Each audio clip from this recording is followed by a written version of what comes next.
பிதாவே உமக்கு நன்றி செலுத்துகிறோம் ஆண்டவரே.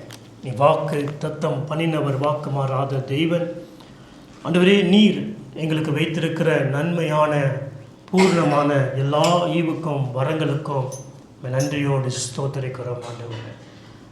தகப்பனே, கிறிஸ்துவுடைய ஞானத்தை எங்களுக்கு தந்து ஆவியானவர் எங்களை சத்தியத்தில் நடத்தி காரியங்களை எங்களுக்கு போதித்து கொடுத்து வழி நடத்தும்படியாக நாங்கள் ஜெபிக்கிறோம்.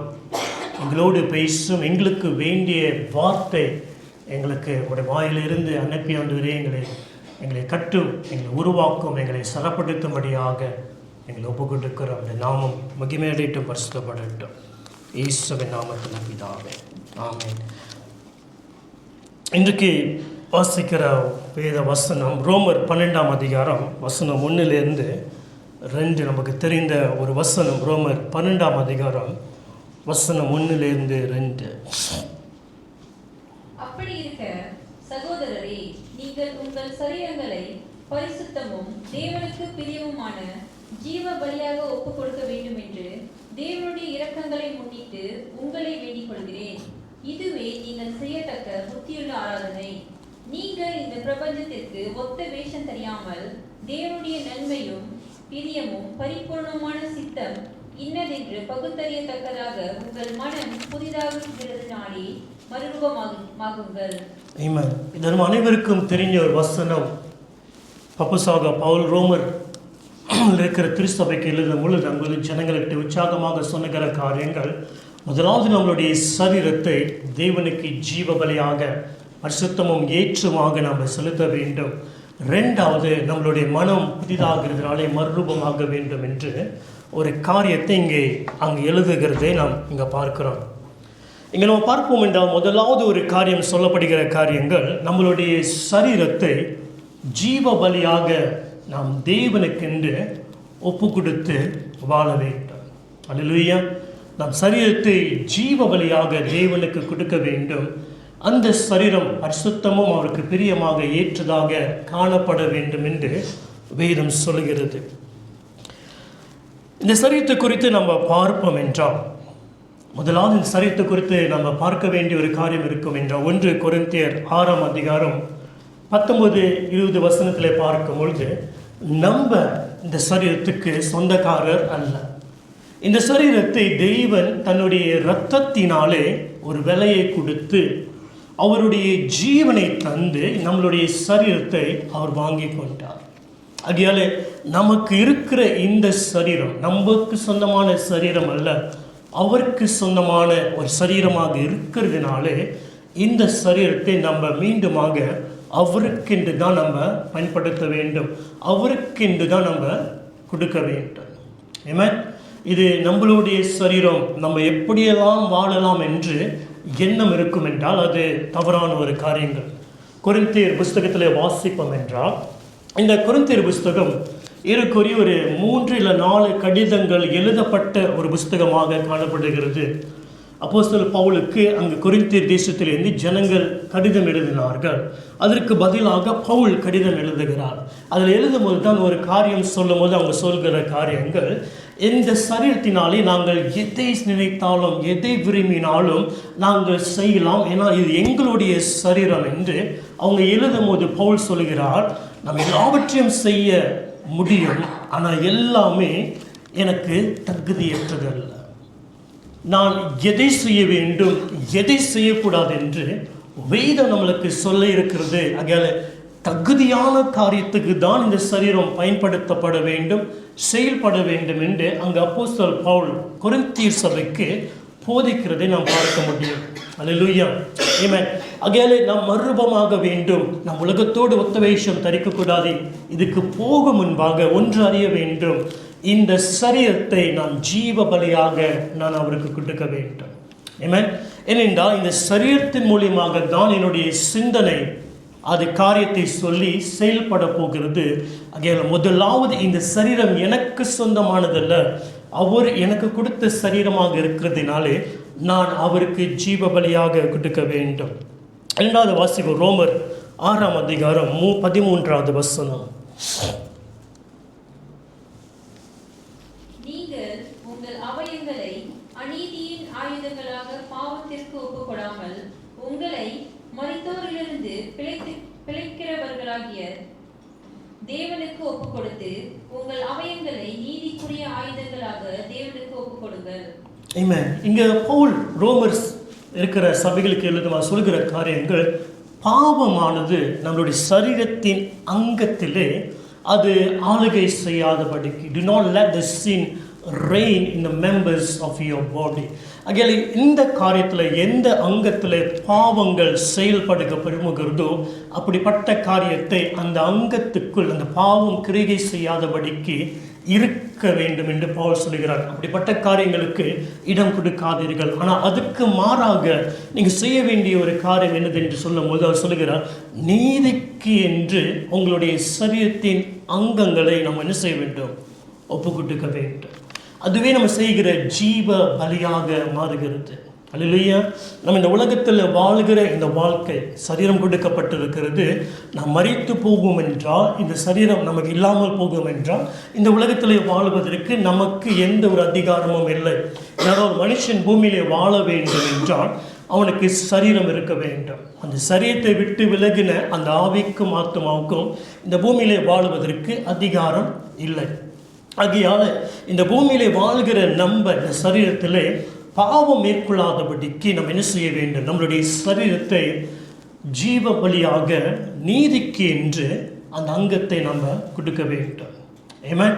ஆகையால் இப்படிப்பட்ட காரியத்தை நம்ம நினைவுக்குள்ளே கொண்டு வர வேண்டும். நம்மளுக்கு தெரிந்த ஒரு காரியங்கள் வேதம் சொல்லுகிறது, நம்மளுடைய சரீரம் பரிசுத்த ஆவியானவருடைய ஆலயமாக இருக்கிறது. ஆவியானவர் நமக்குள்ளே வாசம் பண்ணுகிறார். அல்லேலூயா. 1 கொரிந்தியர் 3:16 பார்க்க முடிகிறார். ஆகையாலே இந்த சரீரத்தை ஜீவ பலியாக கொடுக்க வேண்டும். இந்த சரீரம் நமக்கு சொந்தமானதல்ல. இந்த சரீரம் தேவனுடைய ஆலயமாக இருக்கிறது. பரிசுத்த ஆவியானவர் இந்த சரீரத்திலே அவர் வாசம் பண்ணி கொண்டிருக்கிறார். இந்த சரீரத்திலே பாவம் அதிகாரம் கொள்ளாதபடிக்கு நான் என்னுடைய சரீரத்தை ஒவ்வொரு அங்கத்தையும் நான் அவருக்கென்று நீதிக்கென்று அதற்கு செயல்படுவதற்கு நான் ஒப்பு கொடுக்க வேண்டும். அகில ஜீவ பலியாக ஒப்பு கொடுக்கிறேன் என்று நாம் தீர்மானிப்போம் என்றால், சொல்லுவோம் என்றால், இந்த காரியத்தை அறிந்து இப்படிப்பட்ட காரியத்தில் ஒரு பகுதியில் நம்ம செயல்பட வேண்டும். அநேக காரியங்கள் இருக்கிறது. நான் இன்றைக்கு சில காரியத்தை நான் சொல்லுகிறேன். இப்படிப்பட்ட காரியத்தை நம்ம என்ன செய்ய வேண்டும்? முதலாவது இந்த சரீரத்தை நம்ம ஜீவ பலியாக நாம் கொடுக்க வேண்டும். வேதத்திலே நாம் பார்ப்போம் என்றால், தங்களுடைய சரீரத்தை தேவனுக்கென்று ஜீவ பலியாக அவருக்கு ஏற்றதாக பரிசுத்தமாக பிரியமாக கொடுத்த சில பேரை நாம் பார்த்துவிட்டு நாம் தொடர்ந்து தேவ காரியத்துக்கு கடந்து செல்லுவோம். நமக்கு தெரிந்த ஒரு காரியங்கள், இயேசு கிறிஸ்து நம்முடைய இரட்சகராக இந்த பூமிக்கு பிறக்கும் முன்பாக அவருக்கு ஒரு சரீரம் தேவைப்பட்டது. இந்த பூமியிலே குழந்தையாக பிறப்பதற்கு ஒரு சரீரம் தேவைப்பட்டது. ஆகையால் தேவதூதன் கண்ணின் மரியாதத்தில் வந்து அந்த தேவனுடைய நற்செய்தியை சொல்லுகிறார். சொல்லுகிறார், என்ன சொல்லுகிறார்? நீர் கற்பம் தரிப்பால், ஒரு குமாரனை பெற்றெடுப்பால், இவர் பரிசுத்தமான தேவனுடைய புத்திரன் என்று அழைக்கப்படுவார் என்று அந்த தூதன் அந்த மரியாதத்தில் சொல்லும் பொழுது எல்லாவற்றையும் சொன்ன பின்பு அவர் சொல்லுகிற ஒரு காரியங்கள் என்னதென்றால், நான் தேவனுடைய அடிமையாக இருக்கிறேன், உம்முடைய வார்த்தையின்படி எனக்கு ஆக கடவுது. அல்லேலூயா. பாருங்க, அந்த சரீரத்தை என்ன செய்கிறார்கள் என்றால், அந்த சரீரத்தை தேவனுடைய சித்தத்துக்கென்று அவங்க ஒப்பு கொடுக்கிறாங்க. முதலாவது நம்மளுடைய சரீரத்தை ஜீவ பலியாக நாம் ஒப்பு கொடுக்க வேண்டும். அதுக்கடுத்து நம்மளுடைய எண்ணங்கள் எல்லாம் அதுக்கடுத்து மாறுகிறது. ஆக தேவனுக்கு இந்த மரியாதை என்ன செய்கிறார்? அவருடைய சித்தத்துக்கு என்று தூதன் மூலமாக தேவன் யோசிக்கிற காரியங்கள், அவருடைய சிந்தனையில் இருந்த காரியங்களை காபிரியேல் தூதன் செய்தியாக கொண்டு வந்து கொடுக்கும் பொழுது, இந்த மரியாள் அந்த தேவனுக்குள்ளே இருந்து அந்த சிந்தனை அந்த செய்தியை கேட்ட பின்பு அந்த சரீரத்தை அவருக்கென்று ஜீவ பலியாக அவருக்கு ஏற்ற பரிசுத்தமான ஒரு பலியாக என்ன செய்கிறார்? அவன் கொடுக்கிறார். ஒரு கீழ்ப்படிதல், ஒரு கள்ள காரியத்தை அங்கே பார்க்க முடிகிறது. அல்லேலூயா. ஆமென். இரண்டாவது காரியங்கள் பார்ப்போம் என்றால் வாசிக்கலாம். லூக்கா 7ஆம் அதிகாரம் வசனம் 37, 38.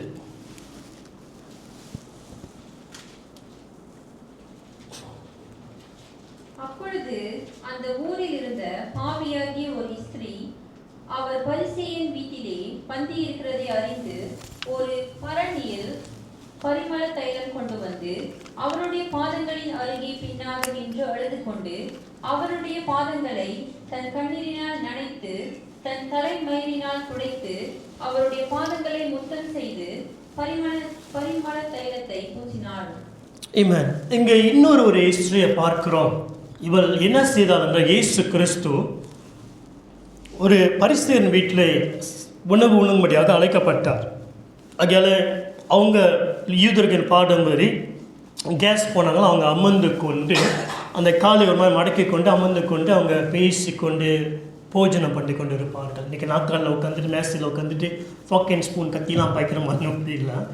அவங்க ஒரு மாதிரி அமர்ந்து கொண்டு அவங்க ஃப்ரீயாக பேசிக்கொண்டு ஐக்கியம் கொண்டு அந்த போஜனத்தை வசதி கொண்டு இருப்பார்கள். அதாவது இயேசு கிறிஸ்து அமர்ந்து அவர் கால் இப்படி மடங்கி இருக்கும் பொழுது பின்னால் இருக்கும் பொழுது இந்த வேதம் சொல்கிற இந்த பாவியான ஸ்திரீ அவள் கையில் ஒரு பாத்திரத்தில் ஒரு ஒரு அலபாஸ்தா ஆயில் விலையான இந்த பரிமள தைலத்தை எடுத்துக்கொண்டு அவருடைய பாதத்தில் அந்த தைலத்தினால் அவர் அபிஷேகம் பண்ணி வேதம் சொல்லுகிறது அவளுடைய கண்ணீராலே அந்த பாதத்தை என்ன செய்தாலாம் அவள் கழுவினார். அவர் முழங்கால் படியிட்டு அவர் பாதத்தில் முழங்கால் படியிட்டு அந்த கண்ணீராலே அந்த பாதத்தை நிலைச்சி அவளுடைய முடினாலே அந்த நிலைக்கப்பட்ட அந்த பாதத்தை அவள் என்ன செய்தாள் துடைத்து விட்டு அந்த பாதத்துக்கு அவள் முத்தம் செய்தாளாம். இதை நாம் எதிலே பார்க்கலாம்? இங்கே பார்க்கும்போது அந்த ஃபிசிக்கலாக அந்த சரீரத்தினாலே சுற்றி இருக்கிற ஜனங்கள் 1000 காரியம் சொன்னாலும் இவளுக்கு முன்பாக இருக்கிற அந்த தேவகுமாரன் இவள் அறிந்திருந்ததுனாலே அவருடைய பாதத்தில் அவருடைய சரீரத்தை தாழ்த்தி அவளுக்கு வேண்டிய ஒரு பணிவிடத்தை அங்கே செய்கிறார். மரியாள் அவர் சித்தத்தை நிறைவேற்ற சரீரத்தை ஒப்பு கொடுத்தாள். இவள் அவருடைய பாதத்திலே அமர்ந்து ஆராதிக்கவும் அவரை சேவிக்கவும் அவருக்கு பணிவிடை செய்வதற்கும் அந்த சரீரத்தை அவருக்கென்று ஒப்பு கொடுத்தார். சரீரத்தை ஜீவ பலியாக கொடுக்க வேண்டும், அவருக்கு பிரியமும் ஏற்றதுமாக இருக்கிறது என்றால் இந்த சரீரத்தை அவருடைய பணிக்கென்று அவரை சேவிக்கிறதுக்கென்று அவருடைய தேவைகளை சந்திப்பதற்கென்று இந்த சரீரம் நாம் அவருக்கென்று கொடுக்க வேண்டும். அல்லேலூயா. ஏன்னா அவர் சொல்கிற ஒரு காரியங்கள், நான் வந்ததிலிருந்து இதுவரைக்கும் யாருமே என் காலை கழுவதற்கு தண்ணி கொடுக்கவில்லை. ஒரு வீட்டில் ஒரு கேஸை கூப்பிடுவாங்க என்றால் அவங்க பார்க்க போனால் அந்த காலை கழுவி அவங்களை முன்பாக அழைக்க வேண்டும். ஆனால் யாருமே செய்யவில்லை. இந்த ஸ்ரீயானவள் தன்னுடைய சரீரத்தை தன்னுடைய எஜமானுக்கு சேவைக்கு என்று என்ன செய்தார்? ஜீவ பலியாக அவருக்கு பிரியமாக ஏற்றதாக அந்த சரீரத்தை ஒப்பு கொடுத்தார். அல்லேலூயா. நம்மளுடைய சரீரத்தை நம்மளுடைய ஆண்டவருக்கு அவருடைய ஊழியத்துக்கு அவருடைய சேவைக்கு அவருடைய பணிக்கென்று இந்த சரீரம் செயல்பட வேண்டும். அல்லேலூயா. 3வது காரியம் போலாம். லூக்கா 10ஆம் அதிகாரம் வசனம் 41 42 முதல் 39 வாசிங்களேன். அவளுக்கு மரியா எனப்பட்ட ஒரு சகோதரி இருந்தால் அவர் இயேசுவின் பாதத்தருகே உட்கார்ந்து அவருடைய வசனத்தை கேட்டுக்கொண்டிருந்தாள். வசனம் 41 42. இயேசு அவளுக்கு பிரதியுத்தரமாக, மார்த்தாளே மார்த்தாளே, நீ அநேக காரியங்களை குறித்து கவலைப்பட்டு கலங்குகிறாய். தேவையானது ஒன்றே. மரியாள் தன்னை விட்டெடுபடாத நல்ல பங்கை தெரிந்து கொண்டாள் என்றார். ஆமென். இங்கே இயேசு சொன்ன காரியங்கள் மரியாள் நல்ல பங்கை தெரிந்து கொண்டால் தேவையானது ஒன்று. என்ன தேவையானது ஒன்று? அவள் தெரிந்து கொண்டப்பட்ட அந்த நல்ல பங்கு என்னது என்று 39ஆம் வசனத்தில் வாசிக்கும் நாம் வாசித்தோம். இயேசுவின் பாதத்திலே அமர்ந்து அவர் பேசுகிற சத்தத்துக்கு அவள் கேட்டுக்கொண்டிருந்தாள். அவருடைய சரீரமானது வேறு இடத்திலே போய் அமரவில்லை, வேறு காரியத்தை போகும்படியாக செய்யவில்லை. அவருடைய சரீரம், இன்றைக்கு நீங்களும் நானும் நம்முடைய சரீரத்தை என்ன செய்திருக்கிறோம்? தேவனுடைய வீட்டில் நம்ம அமர்ந்திருந்து அவருடைய வார்த்தையை கேட்கிறோம். அதே போல் அவளை தீர்மானித்தால் என்ன வாங்கித்தாள் என்றால் ஒரு காரியங்கள் அவர் இயேசுவின் பாதத்திலே அமர்ந்து இயேசுவுடைய சத்தத்தை, வேதத்தை கேட்கும்படியாக தன்னை ஒப்பு கொடுத்தார். அல்லேலூயா. அது நமக்கு கொடுக்கப்பட்ட சரீரம் ஜீவ பலியாக ஏற்றதாக இருக்கும் என்றால் நம்ம அவருடைய பாதத்தில் அமர்ந்திருந்து அவருடைய வேத சத்தியத்தை நாம் வாசிக்கும் பொழுது இந்த சரீரத்தை அவருக்கு ஏற்ற ஒரு பலியாக நாம் ஒப்பு கொடுக்கிறோம். அல்லேலூயா. ஆமென். அகையில மரியாள் அவருடைய சித்தத்துக்கென்று பயன்படுத்த அவர் சரீரத்தை ஒப்பு கொடுத்தார். இந்த பாவியான ஸ்ரீ அவருக்கு சேவை செய்யும்படியாக, தேவைகளை சந்திக்கும்படியாக அந்த சரீரத்தை ஒப்பு கொடுத்தார். இந்த மரியாள் அவருடைய வசனத்துக்கு செவி சாய்க்கும்படியாக தன்னுடைய சரீரத்தை ஒப்பு கொடுத்தார். ஆக நமக்கு கொடுக்கப்பட்ட இந்த சரீரத்தை நாம் ஜீவ பலியாக ஒப்பு கொடுக்க வேண்டும், அவருக்கு ஏற்றதும் பிரியமாக இருக்க வேண்டும் என்றால் அநேக காரியத்தில் இந்த ஒரு 3 காரியத்தை இன்றைக்கு நம்ம பார்க்கிறோம். இந்த சரீரத்தை தேவனுக்கென்று ஒப்பு கொடுத்த ஒரு மனுஷனை நாம் பார்ப்போம். தேவனுக்கென்று ஒப்பு கொடுத்து அவருடைய சிந்தனை மறுரூபமாகப்பட்ட ஒரு மனுஷனை குறித்து நாம் பார்ப்போம் என்றால் அப்போஸ்தலனாகிய பவுல். இவர் ஊழியம் செய்த பின்பு ஊழியத்தை செய்து கொண்டிருக்கும் பொழுது ஒரு நாள் அந்த பட்டணத்தில் போகும்போது ஒரு ஸ்திரீயானவர், ஒரு வாலிப பெண், அவளுக்குள்ளே இந்த அசுத்த ஆவி இருந்து கொண்டு இவங்க போகும் இடமெல்லாம் அந்த அசுத்த ஆவி அவள் மூலியமாக சொல்லுகிற ஒரு காரியங்கள், இவர் உன்னதமான தேவனுடைய ஊழியர்கள், இவர்கள் சொல்கிறதை கேளுங்கள் என்று நாளுதோறும் சொல்லி இருக்கும்போது இவருக்கு ஒரு மாதிரி எரிச்சல் வந்து அதுக்குள்ளே இருந்த அந்த ஆவியை கட்டிந்து கொண்டார். அந்த ஆவி அந்த பிள்ளையை விட்டு போன பின்பு அவர் நலமாக மாறிவிட்டார். ஆனால் இந்த பிள்ளைக்குள் இருந்த அந்த ஆவி எப்படிப்பட்ட ஒரு ஆவி என்றால், ஒரு குழி என்ன சொல்லுவாங்க, ஃபச்சின் தேல குறி சொல்கிற ஒரு ஆவி. தன்னுடைய எஜமானுக்கு இவள் குறி சொல்வது மூலியமாக அந்த எஜமான் பணக்காரனாக மாறிக்கொண்டிருந்தான். அதில் அவருக்குள்ளே இருந்த அந்த ஆவியை கடிந்த பின்பு இந்த எஜமானுக்கு பணம் வரவில்லை, இனி அவன் வசதியாக வாழ முடியாது என்று சொல்லி ஒரு காரியத்தை ஒரு சூழ்நிலையை அவனுக்குள்ளே கொண்டு வந்து ஜனங்களுக்குள்ளே ஒரு பொய்யான காரியத்தை சொல்லி ஜனங்கள் பவுலையும் சைலஸையும் அங்கே தாக்கி அடித்து சிறைச்சாலையில் போட்டு விட்டார்கள். அவங்களை அடித்து சிறைச்சாலையில் போட விட்டு அந்த டஞ்சனுக்குள்ளே கைகள் கால்கள் எல்லாவற்றையும் கட்டி போட்டு அந்த இருட்டு அறையில் வைத்து விட்டார்கள். தேவனுக்காக சேவிக்க வேண்டிய அந்த சரீரம் தன்னை ஜீவ பலியாக ஒப்பு கொடுத்தார். உலகத்தோடு ஒத்தவேஷம் தரிக்காதபடிக்கு அவர் மனம் புதிதாகப்பட்டு தேவனை பின்பற்றி போன இந்த மனுஷன் இப்போ இருக்கிற சூழ்நிலையோ சரீரத்தில் வேதனை, அவமானம், நிந்தனை, பாடுகள். ஆனால் இந்த இடத்துல இருக்கும் பொழுது அவருடைய மனம் மறுரூபமாகிறதுனாலே அங்கே தான் வேதத்தில் வாசிக்கிறோம். அவர் வேதம் சொல்லுகிறது, இந்த மிட் நைட் வரும்பொழுது விடிய காலையிலே பவுலும் சீலாசும் ஜெபம் பண்ணி தேவனுக்கு கீர்த்தனை செய்தார்கள் என்று. அல்லேலூயா. சரீரத்தை ஜீவபலியாக ஒப்பு கொடுத்தார். உலகத்துக்கு ஒத்தவேஷம் தரிக்கவில்லை. சிந்தனை ரினியூ பண்ணதுனாலே மறுரூபமாக்கப்பட்ட மனுஷன் கடந்து போன இந்த பாதையிலே, அப்படிப்பட்ட சூழ்நிலையிலே இந்த மறுரூபமாக்கப்பட்ட ஒரு வாழ்க்கை என்ன செய்தது என்றால், அந்த சூழ்நிலையிலும் தேவனை துதித்தது, ஆராதித்தது, ஜெபித்தது. என்ன நடந்தது நமக்கு தெரியும். சிறைச்சாலையின் சங்கிலிகள் எல்லாவற்றையும் உடைத்து அந்த கதவுகள் திறக்கப்பட்டது. எல்லா ஜனங்களும் விடுதலை ஆக்கப்பட்டார்கள் என்று. அதில் ஒரு மனுஷனுடைய ஆவி, ஆத்மா, சரீரத்தை தேவனுக்கு ஒப்பு கொடுத்து தேவனை பின்பற்றி வந்த அந்த மனுஷன் மூலமாக ஒரு டிரான்ஸ்ஃபார்மேஷன் அவருக்குள்ளே உண்டாயிற்று. சுற்றி இருக்கிற ஜனங்களுக்குள்ளும் ஒரு மாற்றம் உண்டாகிறது. அங்கே இருக்கிற ஜெயிலருக்குள்ளேயும் ஒரு மாற்றம் உண்டாகிறது. அல்லேலூயா. ஆமென். நம்ம உலகத்தில் இருக்கிறோம், ஆனால் உலகத்துக்கு சொந்தமான ஜனங்கள் நம்ம அல்ல. அல்லேலூயா. வேதம் சொல்லுகிறது, இந்த உலகத்துக்கு ஒத்தவேஷம் தரிக்காக do not be conformed to this world என்று. ஆனால் இந்த உலகத்தில் தான் தேவன் வைத்திருக்கிறார். ஆனால் நம்ம உலகத்துக்கு சொந்தமான ஜனங்கள் இல்லை என்று இயேசு சொன்னார்.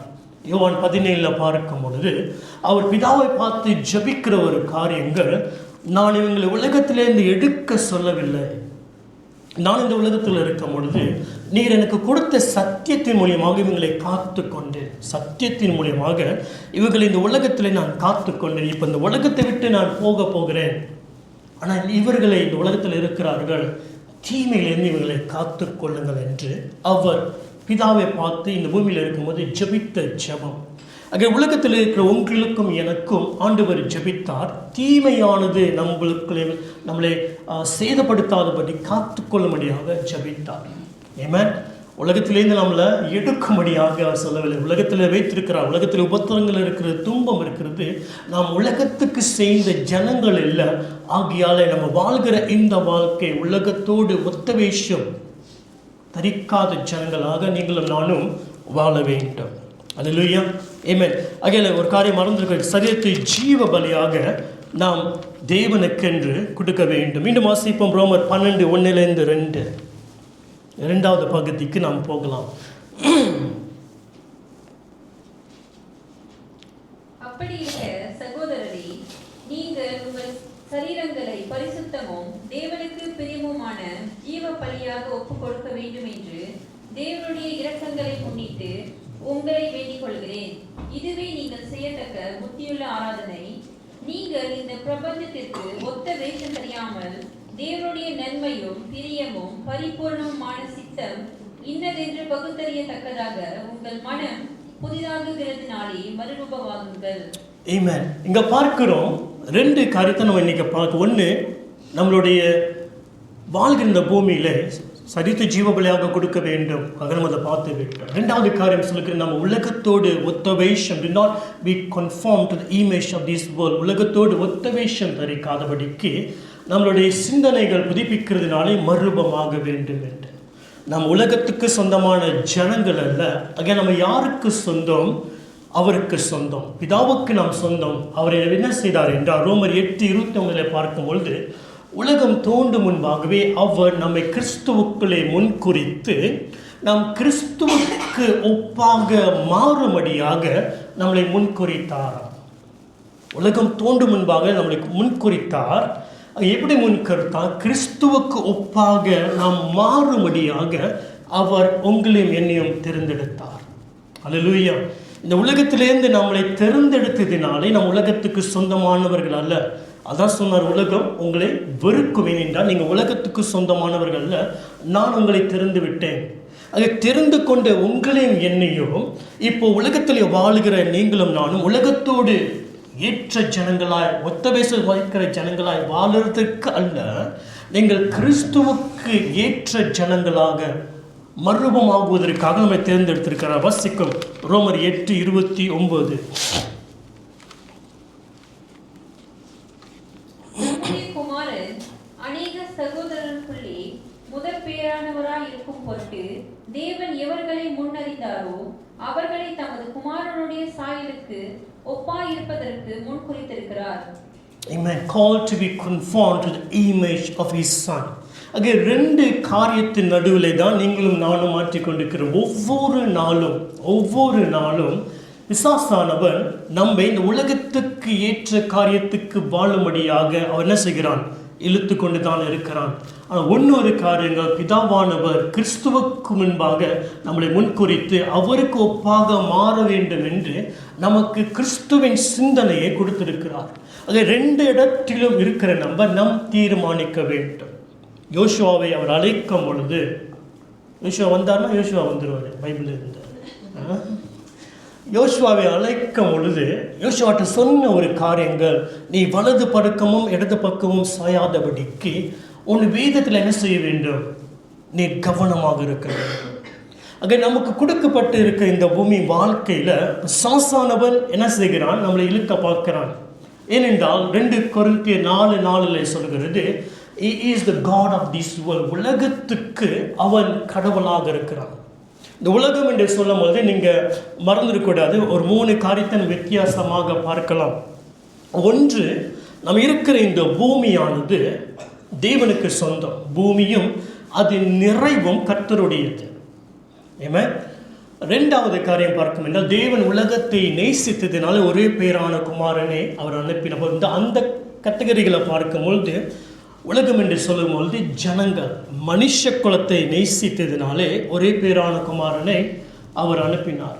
இங்க பவுல் சொல்கிற இந்த உலகம் என்று சொல்லும் பொழுது பிசாசின் ஆளுகைக்குள்ளே இருக்கிற இந்த உலகத்தை சொல்லுகிறார்.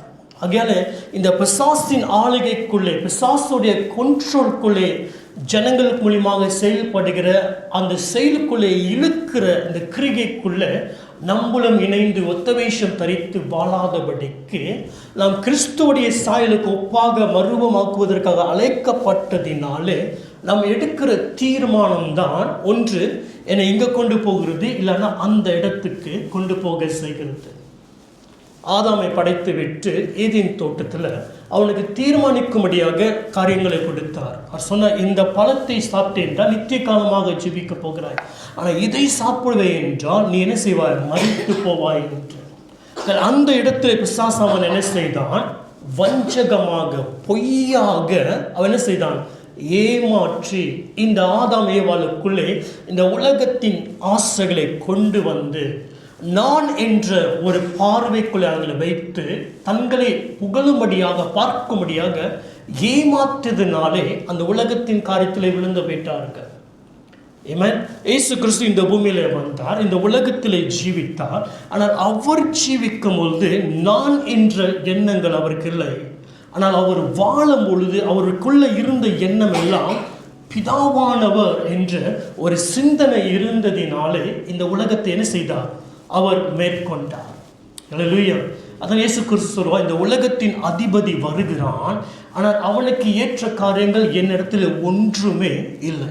ஆக இயேசு கிறிஸ்து வாழ்ந்த அந்த பூமியிலே அவர் சொல்கிற அந்த உலகத்தின் அதிபதி அதுக்குள்ளே தான் வாழ்ந்தார். ஆனால் அவனுக்கு அவருக்குள்ளே எந்த ஒரு அதிகாரமும் இல்லை. ஏனென்றால் அவர் வாழ்ந்த வாழ்க்கையோ தன் பிதாவுக்கு ஏற்ற அவரை வைத்து அவருக்காக வாழ்ந்த ஒரு வாழ்க்கையை தான் இந்த பூமியில் வாழ்ந்தார்.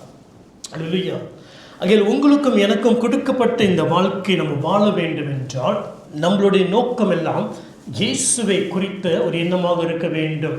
அதான் யோவான் ஸ்தானன் சொல்கிற ஒரு காரியங்கள், நான் சிறுகவும் அவர் பெருகவும் வேண்டும். அல்லேலூயா. ஆமென். அந்த ஒன்று காரியம் நம்ம பார்த்து நான் முடிக்க விரும்புகிறேன். இந்த உலகத்திலே இந்த வாழ்கிற இந்த உலகத்தில், உலகம் என்று சொல்லும்போது இந்த கவர்னிங் சிஸ்டம் வாழும் பொழுது பிசாசனுடைய காரியத்துக்குள்ளே அடங்கி இருக்கிறது. அந்த இடத்துல தான் நம்மளை வைத்து வாழும்படியாக செய்கிறார். ஆனால் இதுக்குள்ளே வாழுகிறது நீங்களும் நானும் மட்டுமல்ல, அந்தகாரங்கள் ஆவி, the spirit of darkness, the control the world பைபிளில் போட்டிருக்கிறது. அதில் அந்தகார ஆவிகள் கிரிகை செய்கிறதுனாலே சில மனுஷருடைய வாழ்க்கையில் இந்த ஆவிகள் செயல்பட்டு இன்னும் உலகத்தின் காரியத்துக்குள்ளே போய் கொண்டிருக்கிறது. ஆனால் உங்களுக்கும் எனக்கும் பரிசுத்த ஆவியானவர் கொடுத்ததினாலே நம்ம பரத்துக்கு ஏற்ற ஜனங்களாக இருக்கிறதினாலே பரலோகத்தின் தகப்பன் நம்மளோட பேசும்படியாக, இடப்படும்படியாக, நடத்தும்படியாக தன்னுடைய ஆவியை கொடுத்திருக்கிறார். அல்லேலூயா. வாசிப்போம் 1 கொரிந்தியர் 2:12. இந்த உலகத்திலே வாழ வேண்டும் என்றால் நம்ம ஒரு காரியத்தை குறித்து கவனமாக இருக்க வேண்டும். 1 கொரிந்தியர் 2:12. பாருங்க, வேதம் சொல்லுகிற நம்மளோ உலகத்தின் ஆவியை பெறாமல். உலகத்திலே வாழுகிறோம், நம்ம உலகத்துக்கு சொந்தமான ஜனங்கள் அல்ல. அவர் நம்மளை தேர்ந்தெடுத்தார். நம்ம உலகத்துக்கு ஏற்று ஒப்பாக வாழ்வதற்காக தேர்ந்தெடுக்கவில்லை, கிறிஸ்துவின் சாயலுக்கு மாறுவதற்காக தேர்ந்தெடுத்தார். உலகத்திலே வாழுகிற உங்களுக்கும் எனக்கும் வேதம் சொல்லுகிறது, நம்ம உலகத்தின் ஆவியை என்ன செய்யவில்லை, பெற்றுக்கொள்ளவில்லை. தேவனால் எங்களுக்கு அருளப்பட்டவைகளை அறியும்படிக்கு தேவனிலிருந்து புறப்படுகிற ஆவியை பெற்றோமே. ஆமென். ஐயா, நம்ம பெற்றிருக்கிற ஆவி தேவனிடத்திலிருந்து வந்த ஆவி. அல்லேலூயா. ஆமென். ஐயா, உலகத்தின் சிந்தனை கொண்டு உலகத்தின் காரியத்துக்கு நம்ம அடிமையாக ஜீவிப்போம் என்றால் மறந்துவிடக்கூடாது. நம்ம ஃபங்க்ஷன் பண்ணுகிற ஆவி எதிலும் ஃபங்க்ஷன் பண்ணுறோம் என்றால் இந்த உலகத்தின் ஆவி நமக்குள்ளேருந்து கிரியை செய்வதற்கு நாம் இடம் கொடுத்ததினால தான் இந்த உலகத்தோடு ஒத்தவேஷம் தரிக்கிற ஒரு காரியத்துக்குள்ளே நாம் போகிறோம். அதை மாற வேண்டும் என்றால் வேதம் சொல்கிறது, பரத்திலிருந்து பெற்றுக்கொண்டோம். எப்படி கொண்டுகின்றோம்? ஆவினாலே பெற்றுக்கொண்டோம். ஆகையால் சத்திய ஆவியானவர் வரும் பொழுது உங்களை சகல சத்தியத்திலும் நடத்துவார் என்று சொன்ன காரியங்கள் சும்மா சாதாரண காரியத்தை அவர் சொல்லவில்லை. இந்த உலகத்திலே நம்ம கிறிஸ்துவுக்கு சாயலாக மாறி இந்த உலகத்தை மேற்கொள்வதற்கு நமக்கு சத்திய ஆவியானவர் முக்கியமாக கொடுக்கப்பட்டிருக்கிறார். அல்லேலூயா, ஆமென். ஆகையால் இந்த உலகத்துக்குள்ளே நம்ம ஒத்தவேஷம் தரிக்காதபடிக்கு அதோடு நான் கன்ஃபார்ம் பண்ணாமல் இருக்க வேண்டும் என்றால் எனக்குள்ளே வாழ வேண்டிய பரிசுத்த ஆவியானவர் அவர் வாழ வேண்டும். ஆமென். என்றால் பவுல் எழுதும்போது சொல்ல நீங்கள் முந்தி இருக்கும்பொழுது தேவனை அறியாத முன்பு வாழும் பொழுது ஸ்பிரிட் ஆஃப் டிஸ்ஒபீடியன்ட், இந்த உலகத்தை ஆளுகிற கீழ்ப்படியாத ஆவி நமக்கு மூலியமாக கிரியை செய்து கொண்டிருந்தது. ஆனால் இப்பொழுதோ நம்ம அப்படி இல்லை. ஆனால் அதே பவுல் சொல்கிறார், மீண்டுமாக நீங்கள் அப்படி போகாதபடிக்கு எச்சரிக்கையாக இருங்கள் என்று. அல்லேலூயா. அங்கே நம்ம பழைய காரியத்துக்கு போக முடியும். அந்த ஆவி நம்ம மூலியமாக இருந்து கிரிகை செய்ய முடியும்.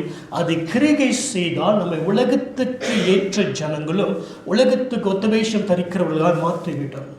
ஆனால் அதிலிருந்து நாம் பிரிந்து வர வேண்டும், பிரிக்கெடுக்கப்பட வேண்டும் என்றால் சத்திய ஆவியானவர் அவருடைய வசனத்துக்கு நீங்களும் நானும் செவி சாய்க்க வேண்டும். அல்லேலூயா, ஆமென். அங்கே இந்த சரீரம் ஜீவ பலியாக கொடுக்க வேண்டும். ஏனென்றால் அவர் நமக்குள்ளே வாசம் பண்ணி கொண்டு இருக்கிறார். இந்த சரீரம் அவர் நமக்குள்ளே வாசம் பண்ணி இருக்கிறதுனாலே நம்மளை ஒப்பாக மாற வேண்டிய அந்த அந்த அந்த இமேஜ் ஆஃப் கிரைஸ்ட் அவர் இடத்துக்குள்ளே அவர் பாதத்திலே நான் போக வேண்டும். ஏனென்றால் அவர் தான் அந்த வசனத்தை என் இடத்துல அனுப்புகிறார். அந்த வசனம் தான் என்னை என்ன செய்கிறது, இந்த உலகத்திலே என்னை காத்து கொள்கிறது, இந்த உலகத்தின் காரியத்திலே நான் மாற்றிக்கொள்ளாதபடி இருப்பதற்கு. அல்லேலூயா, ஆமென். ஆகையால் நம்ம மறுரூபமாக வேண்டும், தேவனுடைய சித்தமாக இருக்கிறது. அப்படி மாற வேண்டும் என்றால் நீங்களும் நான் என்ன செய்ய வேண்டும், இந்த சிந்தனை அவருடைய வார்த்தை நம்மளை மாற்றுவதற்கு ஒப்பு கொடுக்க வேண்டும். எந்த காரியமும் நம்மளை மாற்றாது. அவர் வாயிலிருந்து புறப்பட்டு வருகிற வசனம் ஒன்றி தான் நம்மளுடைய சிந்தனையை மறுரூபமாக மாற்றுகிற புதுப்பிக்கிற வார்த்தையாக காணப்படுகிறது. அல்லேலூயா, ஆமென். ஆகையால் ஒன்று மறந்துடக்கூடாது, நம்மளுடைய சிந்தனை தான் இந்த பேட்டில் கிரவுண்ட், யுத்த களம். நம்மளுடைய சிந்தனை தான் இந்த யுத்த களமாக இருக்கிறது. மலேசியாவில் முந்தி கம்யூனிஸ்ட்காரங்க வந்தாங்க, அதுக்கு முன்னாடி பிரிட்டிஷ்காரங்க வந்தாங்க. சாதாரண நிலத்தை அவங்க இன்வைட் பண்ணாங்க. அந்த நிலத்தில் சில காரியத்தை அடித்து அந்த இடத்த பிடித்து கொண்டாங்க. அதுக்கடுத்து அவங்களுடைய ரூலர்ஷிப் அவங்களோட கொங்கலை செஞ்சாங்க. அதே போல் ஒரு மனுஷனை பிடிக்க வேண்டும் என்றால் அவனுடைய சிந்தனையை பிடித்தால் போதும். அதான் பிரெயின் வாஷ் சொல்கிறாங்களா, சிந்தனை அப்படியே பிரெயின் வாஷ் பண்ணி தவறில்லாத காடி பலஸ்தீனில் சின்ன பிள்ளைங்களிலிருந்து கொண்டு ஒரு தவறான பொய்யான காரியத்தை சொல்லி அப்படி வளர்த்து அவங்க வரும்பொழுது அந்த இமோஷன், அந்த ஆத்மாவுக்குள்ள என்ன ஆயிடுது, அந்த வெறுப்பு, கோபம், அவங்க தேவையில்லாத காரியத்தை செய்கிறார்கள். ஆக இந்த உலகத்தின் அதிபதியாக பிசாசு அவன் பயன்படுத்துகிற கிரியைகள் என்னது, பொய். இந்த பொய்யான காரியத்தின் மூலியமாகத்தான் ஒவ்வொரு சிந்தனையும் என்ன செய்கிறான், அவனை ஏமாற்றி ஏமாற்றி ஏமாற்றி வஞ்சித்து அவனுக்கென்று பயன்படுத்துவதற்கு அவன் ஜனங்களை பயன்படுத்துகிறான். ஆக இந்த சிந்தனை தான் என்ன செய்கிறது, ஒரு பெத்தல் கிரவுண்டாக இருக்கிறதுனால நம்ம வாசிப்போம் என்றால் நீதிமொழி 4:23 வாசிங்க.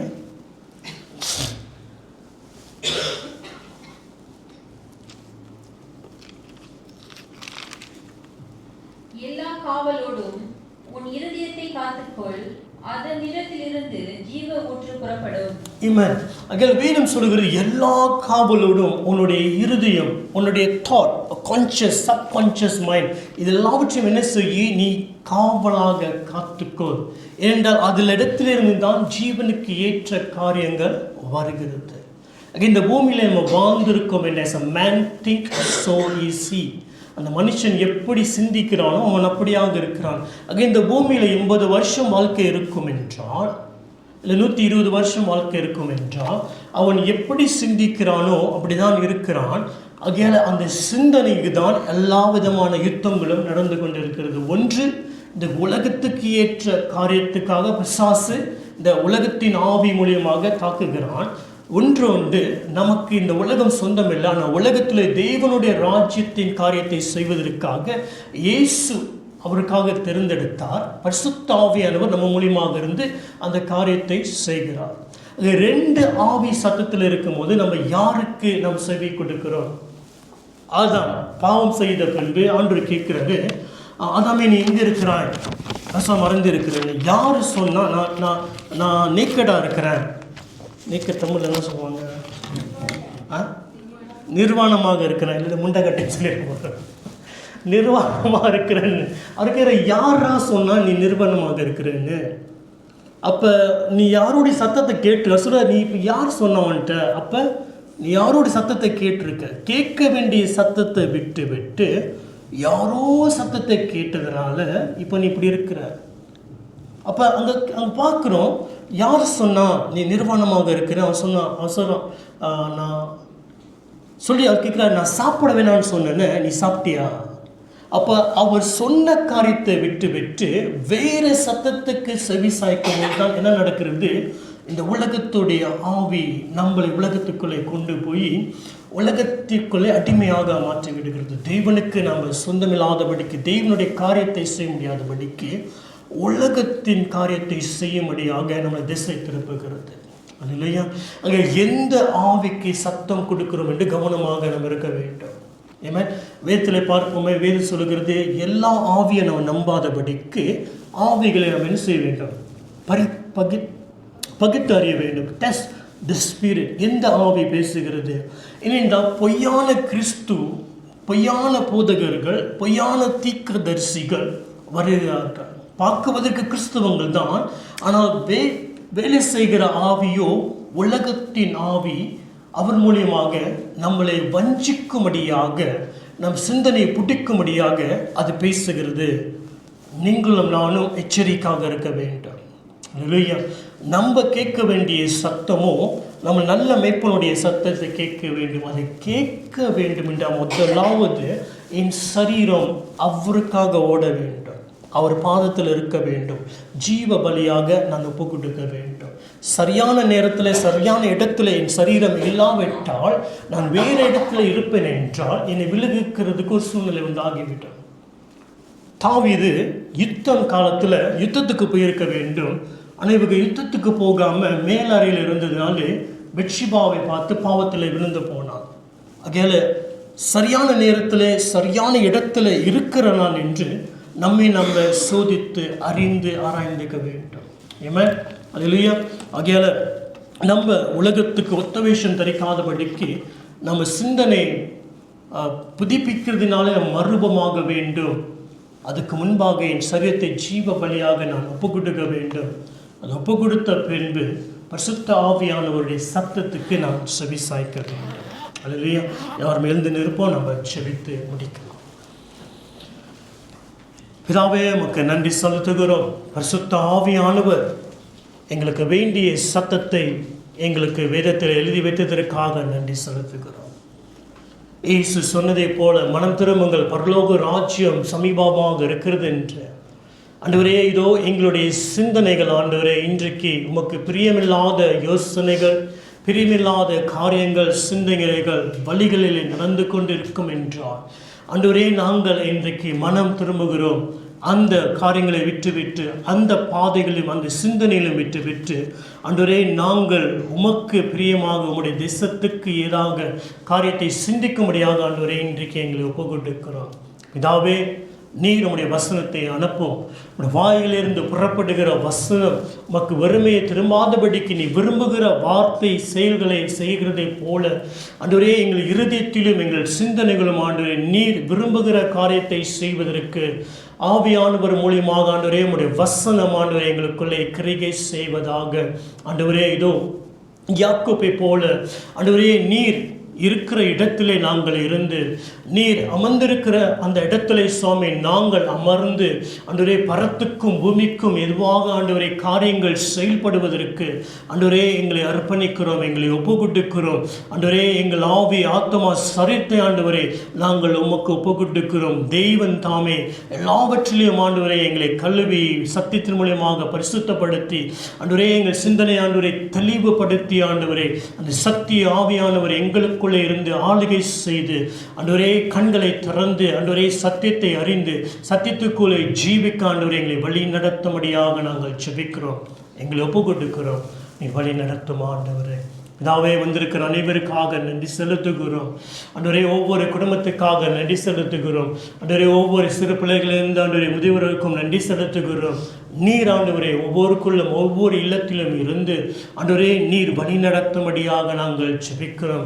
அப்பா, உம்முடைய பிள்ளைகளாகிய நாங்கள் உம்மிடத்திலேருந்து ஆண்டவரே நல்ல ஈவுகளை பெற்றிருப்பதற்காக நன்றி செலுத்துகிறோம் ஆண்டவரே. தொடர்ந்து ஆண்டவரே எங்களுக்கும் குடும்பத்துக்கும் வேண்டிய அந்த நன்மையான ஈவு சுவாமி தொடர்ந்து ஆண்டவரே உம்முடைய பிரசன்னத்திலிருந்து கடந்து வருவதாக. ஜோதியின் பிதா உம்மிடத்திலிருந்து வரும்படியாக அப்பா உம்மை நோக்கி நாங்கள் கூப்பிடுகிறோம். எங்களுக்கு வேண்டிய ஆலோசனை, எங்களுக்கு வேண்டிய ஞானம், எங்களுக்கு வேண்டிய தெளிந்த புத்தி, சமாதானம், சந்தோஷம், விடுதலை, சுகம், நம்பிக்கை ஆண்டவரே அற்புதங்கள், அடையாளங்கள் பிதாவே இடத்திலிருந்து வர பண்ணுவீராக ஆண்டவரே. இந்த வர வாரத்தில் ஆண்டவரே எல்லாவற்றையும் உடைய கரத்திலே ஒப்புக்கொடுக்கிறோம். எல்லா காரியத்தையும் நாங்கள் செய்ய வேண்டிய எல்லாவற்றையும் வேலைகளும் கிரியைகளும் ஆண்டவரே உம்முடைய பாதத்திலே நாங்கள் ஒப்புக்கொடுக்கிறோம் ஆண்டவரே. நீர் எங்களுக்கு உம்முடைய தயவும் உம்முடைய கிருபையும் தாரும். மனுஷ தயவும் கிருபையும் உண்டாக இருப்பதாக. சூழ்நிலைகள் மாற ஆண்டவரே நீர் பரிசுத்த ஆவியானவர் அனுப்பி உம்முடைய பிரசன்னம் ஒவ்வொரு காரியத்தையும் எங்களுக்கு செய்து முடித்து ஜெயத்தையும் விடுதலையும் தருவதற்காக நன்றி செலுத்துகிறேன். வந்திருக்கிற அனைவரையும் ஆசீர்வதியும் சுகத்தையும் பலத்தையும் தந்து ஆண்டவரே தேவ பயத்தையும் கிருபையும் தந்து நடத்துவீராக. ஆளுகை செய்யும் இயேசுவின் நாமத்தினாலே ஜெபிக்கிறோம் ஜீவனுள்ள நல்ல பிதாவே. ஆமென், ஆமென். அவர்கள் சொல்லுவோம், என் ஆத்மாவே கர்த்தரை ஸ்தோத்திரி, முழு உள்ளமே பரிசுத்த நாமத்தை ஸ்தோத்திரி. என் ஆத்மாவே கர்த்தரை ஸ்தோத்திரி, கர்த்தர் செய்த சகல உபகாரங்களையும் மறவாதே. ஆமென். ஆசீர்வாதத்தை பெற்றுக்கொள்ளும்.